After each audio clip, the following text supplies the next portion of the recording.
নয়া হজ নীতি কেন্দ্রের সরকারি কোটা কমিয়ে হলো 70%, বেসরকারি সংস্থাগুলির জন্য 10% বেড়ে 30% করা হয়েছে।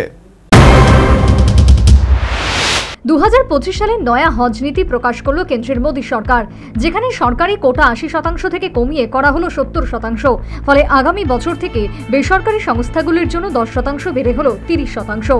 ভারত ও সৌদি আরবের মধ্যে প্রতি বছর যে হজ চুক্তি সম্পন্ন হয়, সেখানে এবার এই সিদ্ধান্ত নেওয়া হয়েছে।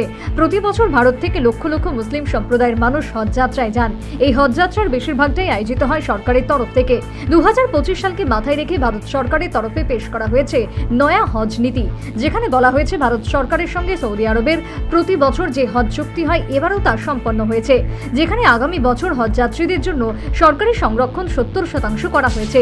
বাকি 30% বেসরকারি ট্যুর অপারেটর দ্বারা সম্পন্ন হবে। পাশাপাশি আরও জানানো হয়েছে, কোনো হজ যাত্রীর বয়স যদি 65 বছরের অধিক হয়, সেক্ষেত্রেও তার সঙ্গে আরও একজনকে যেতে দেওয়া হবে।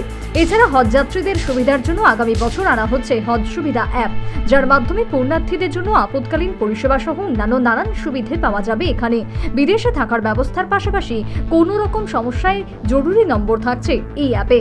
উল্লেখ্য, মাসখানেক আগে বিদেশ মন্ত্রকের এক রিপোর্টে দাবি করা হয়েছিল, এবছর হজ যাত্রায় গিয়ে মৃত্যু হয়েছে 98 জন ভারতীয়ের।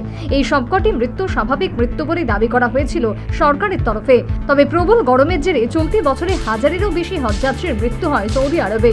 রিপোর্ট অনুযায়ী বিশ্বের 10 দেশের মোট 1081 জন হজযাত্রীর মৃত্যু হয়েছে এবছর। Bureau report, news vanguard.